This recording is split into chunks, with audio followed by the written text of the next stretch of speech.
Caving, also known as spelunking in the United States, is the recreational pastime of exploring wild cave systems. Those who participate in this recreational sport take joy in climbing and traversing narrow cave passages. Many who participate in the sport dislike its categorization as an extreme sport. They don't like the connotation that those who participate in it aren't doing it safely. Many of those who participate in this recreational activity go out of their way to make sure that they can come out alive. But what happens if things go wrong? What happens if that narrow passageway is just a little too tight?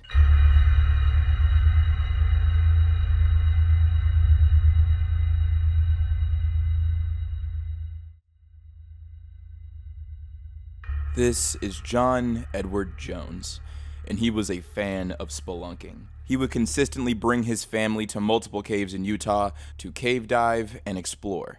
His father frequently took him and his brother Josh on multiple caving expeditions when they were kids, all throughout Utah. These experiences left a mark on John, and over time he developed some impressive skills when it came to cave diving. And over the years, all the way into adulthood, John's love for the sport only grew. And on November 4th, 2009, he felt he was prepared for a challenge, so he sought out one of the more difficult caves in Utah, Nutty Putty Cave.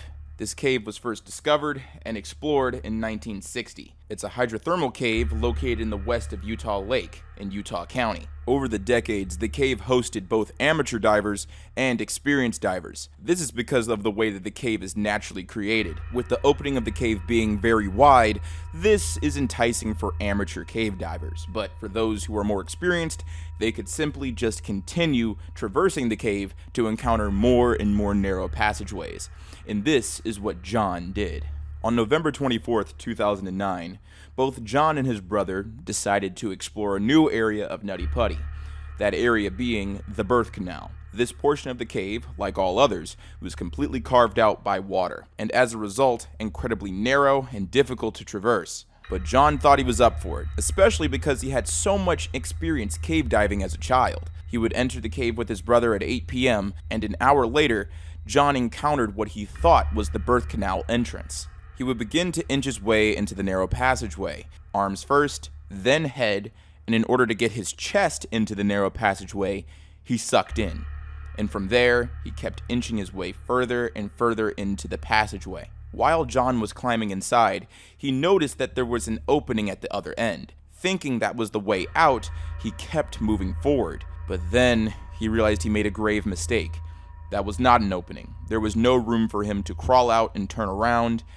He had crawled into a random hole in the cave. At this point, John was left upside down and completely vertical. His climbing equipment was still attached to him, but his brother could not pull him out. John was simply too deep inside of the passageway, and obviously John couldn't climb out because his arms were above his head, and the passageway was simply too tight for him to reorient and push himself out. At this point, he was still partially holding in his breath. To relax, he exhaled, and he made himself even more stuck. Now his chest had completely filled up the remaining space, leaving him no room to move. John was still calm though. He knew that his brother was on the outside of that passageway and was able to exit the cave and request for some help. As John's brother returned with more and more people, John continued to slide deeper and deeper into the narrow passageway. His climbing gear were still attached to his legs, and the rescuer's first thought was to climb down partially with him to pull him out. But this proved to be incredibly painful. You see, the way that John was positioned in the cave, his legs were completely parallel, and in order for him to be pulled out, his legs seemingly would have to be broken. The rescuer who was tasked to save John's life was named Susie Montola. She arrived 3 hours after John initially got stuck. She would calmly introduce herself to John and attempted to explain what her plans would be to get him out. John would respond with, "Hi Susie, thanks for coming. I really want to get out." When interviewed about her attempts to rescue John, Susie talked about how all she could see were a pair of black and navy running shoes sticking out of a narrow passageway.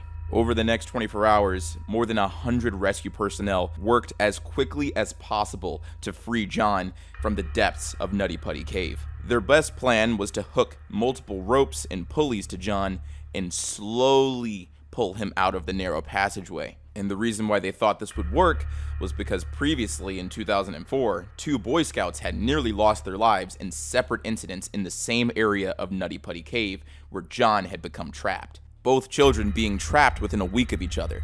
But the difference between their situation and John's situation is that they were small. The ropes and pulleys method worked only because these teenagers were short and they weighed less than 150 pounds. Both factors making it very easy to rescue these children. John, on the other hand, was a grown man. Therefore, his body took up way more space inside of the passageway, making it way more difficult to use this method to rescue him. And unfortunately, time was running out. He had been upside down for 24 hours, and this put a lot of stress on his body. When your heart pumps blood, it works with gravity, not against it. And with John being upside down for 24 hours, his heart had to work twice or 3 times as hard to pump blood out of his brain. His lower extremities, which were now above his head, were lacking blood, and it was noted that every time the rescuers would wrap more rope around his legs or slightly pull him upwards, John would scream. The fact that his legs had less than adequate blood flow contributed to that pain, making his rescue attempt even more difficult. Eventually, the ropes and pulleys were set up in a way where he could potentially be pulled out. He would feel pain, but there was a slim chance that he would get out. And when the rescuers began to pull, suddenly and without warning, one of the pulleys failed, and John slipped even deeper into the passageway, making it nearly impossible to rescue him. One of the rescuers, named Roundy, noted that most likely the loose clay gave way, making the pulley lose contact with the wall, trapping John even further in the cave.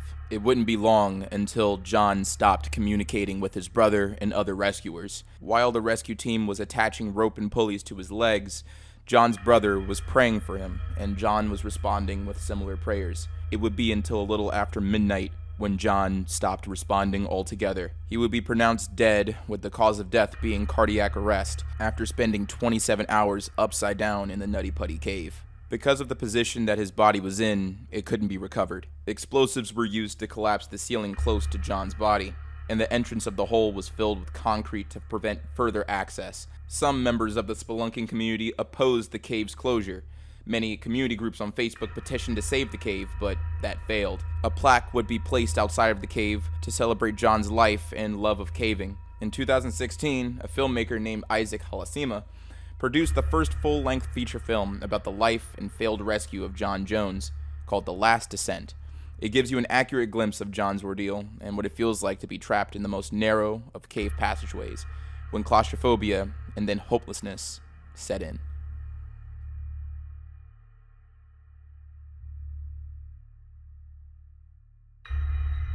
Hello everyone, I hope you enjoyed today's Morbid Reality special. There's going to be way more in store for you today and tomorrow to celebrate the end of this spooky month. Today you're going to get 5 uploads, one from now all the way up until 5 p.m. and all of it is going to be haunting and terrifying, so I hope you guys are ready. And as always, I gotta thank the Patreon supporters that make content like this possible.